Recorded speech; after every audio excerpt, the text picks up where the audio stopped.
जय हिंद। आज हम लोग एडुटेरिया के सुपर 50 क्वेश्चन करेंगे। यह सुपर 50 क्वेश्चन पार्ट 2 है।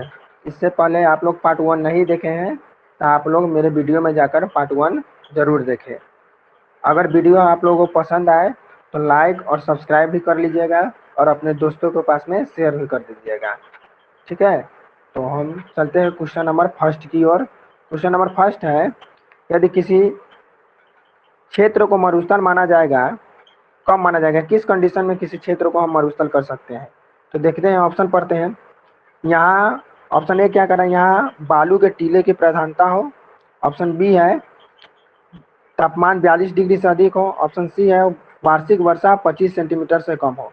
इसका जो राइट आंसर हो जाएगा वो हो जाएगा, जिस स्थान का वार्षिक वर्षा 25 सेंटीमीटर से कम होता है उस स्थान को मरुस्थल के नाम से जाना जाता है। हम लोग चलते हैं क्वेश्चन नंबर 2 की ओर। क्वेश्चन नंबर 2 है, दिए गए विकल्पों में कौन यमुना नदी की सहायक नदी नहीं है। तो यमुना नदी की जो सहायक नदी है वो कौन कौन है, पहले देख लेते हैं। तो चंबल, केन, बेतवा यह यमुना नदी की सहायक नदी है। तो इसका आंसर राइट हो जाएगा घाघरा नदी, जो यमुना नदी की सहायक नदी नहीं है, या गंगा नदी की सहायक नदी है। क्वेश्चन नंबर 3 की ओर चलते हैं। क्वेश्चन नंबर 3, किस दर्रे से होकर ब्रह्मपुत्र नदी भारत में प्रवेश करती है। तो यह यांग्याप दर्रा से होकर ब्रह्मपुत्र नदी भारत में प्रवेश करती है। यांग्याप दर्रा अरुणाचल प्रदेश में स्थित है। क्वेश्चन नंबर 4, 90 ईस्ट रीज कहाँ पर स्थित है। तो 90 ईस्ट रीज है वह हिंद महासागर में स्थित है। क्वेश्चन नंबर 5 है, भारत में गरीबी के निर्धारण हेतु योजना आयोग ने किस वर्ष सुरेश तेंदुलकर समिति का गठन किया था। तो यह 2004 में सुरेश तेंदुलकर समिति का गठन किया था। आगे चलते हैं, क्षेत्र है और उसका उत्पादन है। तो प्राथमिक क्षेत्र के अंतर्गत आता है वो ऐसा चीज जो डायरेक्ट जो निर्भर रहता है वो रहता है प्रकृति से, जैसे हो गया पशुपालन, मत्स्य पालन, कृषि, ये सब जो हो जाएगा प्राथमिक क्षेत्र से होगा। द्वितीय क्षेत्र से हो जाएगा वो हो जाएगा उद्योग, और तृतीय क्षेत्र से जो आता है वो होता है सेवा। तो मिलान करते हैं हम लोग, प्राथमिक क्षेत्र से हो जाएगा वो क्या हो जाएगा, मधुमक्खी पालन। द्वितीय क्षेत्र से हो जाएगा क्या हो जाएगा, द्वितीय क्षेत्र से हो जाएगा जूते का कारखाना, और तृतीय क्षेत्र से हो जाएगा वो हो जाएगा सलाहकार समिति। जो सलाहकारी समिति है वो क्या हो जाएगा, तृतीय क्षेत्र से संबंधित हो जाता है। क्वेश्चन नंबर 7, पश्चिम बंगाल का रानीगंज किसके लिए प्रसिद्ध है। तो पश्चिम बंगाल का जो रानीगंज है वो कोयला क्षेत्र के लिए प्रसिद्ध है।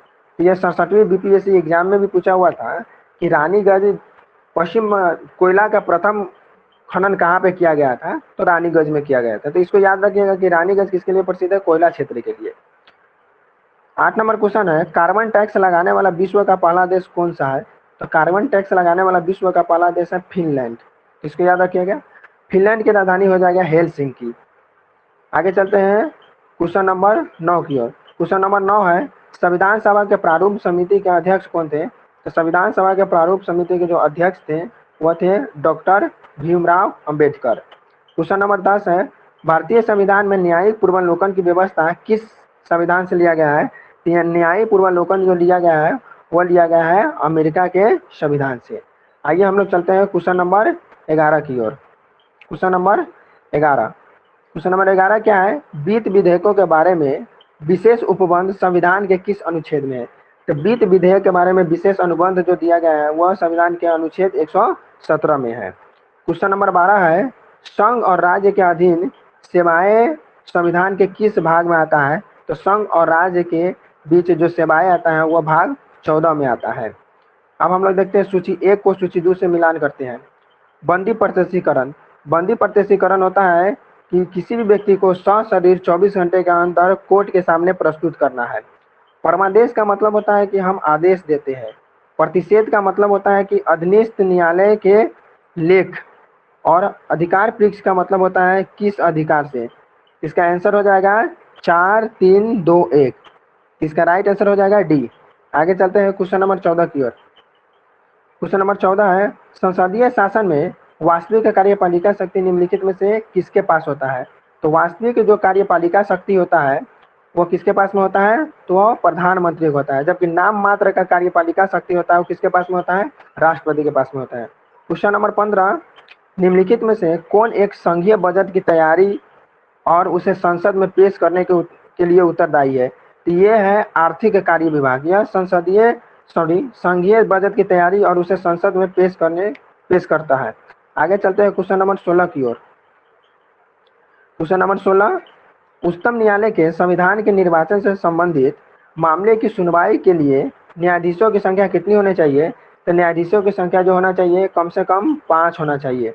ठीक है, आगे चलते हैं क्वेश्चन नंबर 17, औरंगजेब के संबंध में कौन सा कथन असत्य है? तो चलिए हम लोग देखते हैं कि कौन सा कथन असत्य है।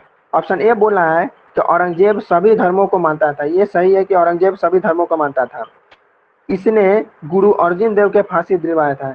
ये गलत है। गुरु अर्जुन देव का फांसी जहांगीर के द्वारा दिलवाया गया था और ये औरंगजेब में ने तेग बहादुर को फांसी दिया था और इसने जजिया कर को पुनः लागू किया था। तो ये भी सही है। इसका राइट आंसर क्या हो जाएगा? बी, जो असत्य है। आगे चलते हैं क्वेश्चन नंबर 18 की ओर। क्वेश्चन नंबर 18 है, विजयनगर आने वाला विदेशी यात्री डोमिंग पायस किसके शासनकाल में आया था? तो डोमिंग पायस जो आया था वह कृष्णदेव राय के शासनकाल में आया था। देवराय प्रथम के शासनकाल में आया था, वो आया था निकोलस कोंटी। देवराय द्वितीय के शासनकाल में आया था अब्दुल रजाक और अच्युत राय के शासनकाल में जो आया था वह आया था नुनिस। तो हम लोग चलते हैं क्वेश्चन नंबर 19 की ओर। क्वेश्चन नंबर 19 क्या है देखते हैं। वैदिक सभ्यता में आर्यों की प्रशासनिक इकाई कितने भागों में थी? तो जो प्रशासनिक इकाई थी वह 5 भागों में विभाजित थी। क्वेश्चन नंबर 20 है, सिंधु घाटी सभ्यता का सबसे बड़ा स्थल कौन है? सिंधु घाटी सभ्यता का सबसे बड़ा स्थल है वह है मोहनजोदड़ो। क्वेश्चन नंबर 21 है, ऋग्वैदिक नदियों में सादा नीरा किस नदी का प्राचीन नाम है? तो सादा नीरा जो था वो गंडक नदी का क्या था? प्राचीन नाम है। तो इसको याद रखिएगा।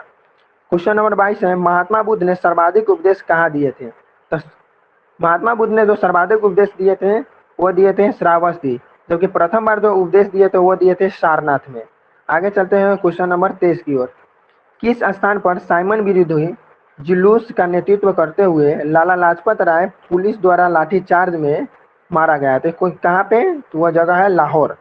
आगे चलते हैं क्वेश्चन नंबर 24, निम्नलिखित में से किसने गांधी इरविन समझौता में महात्मा गांधी के लाभ को सांत्वना पुरस्कार कहा है? तो यह एलन कैंपबेल जॉनसन के द्वारा यह शब्द बोला गया है। आगे चलते हैं 25 नंबर क्वेश्चन, अपने अध्यक्षीय संबोधन के समय किसने हिंदी भाषा के रोमन लिपि को लागू करने की वकालत की थी? यह सुभाष चंद्र बोस ने बोला हुआ था। आगे चलते हैं क्वेश्चन नंबर 26, अखिल भारतीय मुस्लिम लीग के गठन का प्रस्ताव किसने दिया था? तो अखिल भारतीय मुस्लिम लीग के गठन का जो गठन का प्रस्ताव दिया था वह दिया था सलीमुल्लाह खां के द्वारा, जबकि मुस्लिम लीग का प्रथम अध्यक्ष आगा खां थे। चलते हैं क्वेश्चन नंबर 27, प्रकाश संश्लेषण प्रक्रम द्वारा पौधे कार्बोहाइड्रेट का संश्लेषण करते हैं। यह कार्बोहाइड्रेट निम्नलिखित में से किससे मिलकर बना होता है? तो जो कार्बोहाइड्रेट मिलकर बना होता है वह बना होता है ऑक्सीजन, कार्बन और हाइड्रोजन से मिलकर बना होता है। क्वेश्चन नंबर 28 है, निम्नलिखित में से कौन पादप हार्मोन नहीं है? जिब्रेलिन, ऑक्सिन, साइटोकाइनिन ये सभी के सभी पादप हार्मोन है। इसका राइट आंसर क्या हो जाएगा? एप्नेफ्रिन, यह पादप हार्मोन नहीं है। 29 नंबर क्वेश्चन है, सूची 1 को सूची 2 से मिलान करना है। हैजा जो है वह बैक्टीरिया से होता है, डेंगू वायरस से होता है, फील पाँव या इसे एलिफेंट पाँव भी बोला जाता है यह होता है कृमि से, और मलेरिया जो हो जाता है वो होता है प्रोटोजोआ से। ये इसको मिलान कर लिया। अब चलते हैं क्वेश्चन नंबर 30 की ओर। क्वेश्चन नंबर 30 क्या है देखते हैं हम लोग। क्वेश्चन नंबर 30 है, निम्नलिखित में से कौन आनुवांशिक रोग है? तो हीमोफीलिया आनुवांशिक रोग है, थैलेसीमिया भी आनुवांशिक रोग है और सिजोफ्रेनिया भी आनुवांशिक रोग है। इसका राइट आंसर हो जाएगा इनमें से सभी के सभी कौन सा रोग है? आनुवांशिक रोग है। क्वेश्चन नंबर 31 की ओर चलते हैं, निम्नलिखित में कौन जीव निमेटोड संघ में आता है? निमेटोड संघ में कौन कौन जीव आता है देख लेते हैं। एकैटिस, फिलेरिएसिस, पिन वर्ग, ये सभी के सभी क्या है? ये सभी के सभी निमेटोड वर्ग में आता है, इसलिए इसका राइट आंसर क्या हो जाएगा? डी।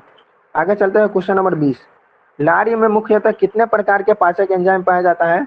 तो लार्वा में मुख्यतः 2 प्रकार के पाचक एंजाइम पाया जाता है।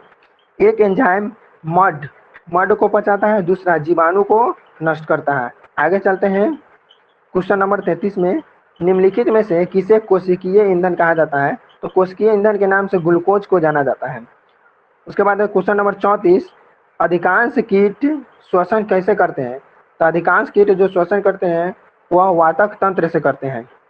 क्वेश्चन नंबर 35 है, साबुन के पतले झाग में चमकदार रंगों का आना या बनना किस परिघटना का परिणाम है? तो यह जो है इसमें जो होता है परावर्तन और व्यक्तिकरण दोनों होता है, इसको याद रखिएगा आप लोग। क्वेश्चन नंबर 36, तंतु प्रकाशिकी संचार के संकेत किस रूप में प्रवाहित होता है? यह होता है सूक्ष्म तरंग के रूप में। यदि आप लोग को वीडियो पसंद आया है तो लाइक कर दें और कमेंट जरूर करें, और नए हैं तो आप लोग सब्सक्राइब भी कर दें। चलते हैं क्वेश्चन नंबर 37 की ओर। क्वेश्चन नंबर 37 है, यदि एक लोलक को भूमध्य रेखा से ध्रुवों की ओर से लाया जाए तो उसका आवर्तकाल पर क्या प्रभाव पड़ेगा? तो आवर्तकाल पर क्या प्रभाव पड़ेगा? तो जब भूमध्य रेखा से ध्रुवों की ओर ले जाते हैं तो इसका आवर्तकाल क्या हो जाता है? न्यूनतम हो जाता है। यह 2π√L/g के फॉर्मूला से आप निकाल सकते हैं। आगे चलते हैं क्वेश्चन नंबर 38 की ओर। साबुन के बुलबुले के अंदर का दाब वायुमंडलीय दाब से क्या होता है? तो साबुन के बुलबुले के अंदर का दाब वायुमंडलीय दाब से अधिक होता है, तो इसको आप याद रखिएगा, अधिक होता है। और साबुन का बुलबुला जो है वो अवतल लेंस के भांति काम करता है, तो इसको भी याद रखिएगा आप लोग। 39 नंबर क्वेश्चन है, जब एक वस्तु एक समान वृत्तीय वेग से त्वरित होती है तो निम्नलिखित में से कौन परिवर्तित होता है? तो निम्नलिखित में से उस चीज का दिशा परिवर्तित हो जाता है। क्वेश्चन नंबर 40 है, किस अक्रिय गैस को छोड़कर सभी उत्कृष्ट गैसों के परमाणु की अंतिम कक्षा में 8 इलेक्ट्रॉन होता है? तो इसको याद रखिएगा, हीलियम। हीलियम के अंतिम कक्षा में 2 इलेक्ट्रॉन होता है, बाकी जितने अक्रिय गैस है उस सभी के कक्षा में 8 इलेक्ट्रॉन होते हैं। चलते हैं हम लोग क्वेश्चन नंबर 41 की ओर। क्वेश्चन नंबर 41 क्या है देखते हैं। क्वेश्चन नंबर 41 है, अम्ल धातु कार्बोनेट के साथ अभिक्रिया करके निम्नलिखित में से कौन सा गैस बनाता है? तो अम्ल जब धातु कार्बोनेट के साथ अभिक्रिया करता है तो वो कार्बन डाइऑक्साइड बनाता है, जबकि अम्ल धातु के साथ सिर्फ अभिक्रिया करेगा तब हाइड्रोजन गैस बनाएगा। तो यहाँ धातु कार्बोनेट दिया, इसके लिए इसका राइट आंसर क्या हो जाएगा? Carbon dioxide. चलते हैं क्वेश्चन नंबर 42। क्वेश्चन नंबर 42 है, निम्नलिखित में से किसे चाकू से आसानी से काटा जा सकता है? तो चाकू से जो आसानी से काटा जा सकता है वह सोडियम और पोटेशियम, दोनों को चाकू से आसानी से काटा जा सकता है, इसीलिए इसका राइट आंसर क्या हो जाएगा? डी इसका राइट आंसर हो जाएगा। आगे चलते हैं क्वेश्चन नंबर 43, निम्न में से हाइड्रोजन का रेडियो सक्रिय समस्थानिक तत्व कौन है? हाइड्रोजन का जो रेडियो सक्रिय समस्थानिक तत्व है वो प्रोटियम, ड्यूटेरियम और ट्राइटियम, इन्हीं में से सभी के सभी क्या है? हाइड्रोजन के रेडियो सक्रिय समस्थानिक तत्व है। आगे चलते हैं, देखते हैं क्वेश्चन नंबर 44, एसिटिलीन की रासायनिक सूत्र क्या है? तो एसिटिलीन का जो रासायनिक सूत्र होता है वो होता है C2 और H2। क्वेश्चन नंबर 45 है, ब्लैक गांधी निम्नलिखित में से किसका उपनाम है? तो black Gandhi Martin Luther king को ब्लैक गांधी के नाम से जाना जाता है। क्वेश्चन नंबर 46 है, ऑस्कर के लिए नामित प्रथम भारतीय फिल्म कौन है? तो ऑस्कर के लिए जो नामित किया गया तो वह प्रथम भारतीय फिल्म है मदर इंडिया। आगे देखते हैं 47 नंबर क्वेश्चन है, विश्व शिक्षक दिवस किस तिथि को मनाया जाता है? तो विश्व शिक्षक दिवस है वह 5 अक्टूबर को मनाया जाता है, विश्व शिक्षक दिवस। इसको याद रखिएगा, बहुत बार एग्जाम में पूछा है कि विश्व शिक्षक दिवस किस तिथि को मनाया जाता है। आगे चलते हैं क्वेश्चन नंबर 48 की ओर। क्वेश्चन नंबर 48 है, मंडप और रथ किस शैली के मंदिरों की विशेषताएं हैं? तो मंडप और रथ यह है मामलन शैली के मंदिरों की विशेषताएं हैं। आगे चलते हैं क्वेश्चन नंबर 49 की ओर, निपक आंदोलन के प्रणेता कौन थे? तो निपक आंदोलन के जो प्रणेता थे वो थे दादू दयाल। और लास्ट क्वेश्चन है, क्वेश्चन नंबर 50 है, खेल ही जीवन है का सिद्धांत किसके द्वारा दिया गया था? खेल ही जीवन है इसका सिद्धांत जॉन डेवी के द्वारा दिया गया था। तो आई होप आप लोगों को वीडियो पसंद आया होगा, तो एक बार लाइक और सब्सक्राइब जरूर कर दे। फिर मिलते हैं कल आप लोगों के साथ एक नए सीरीज में। तो आज के लिए इतना ही। जय हिंद।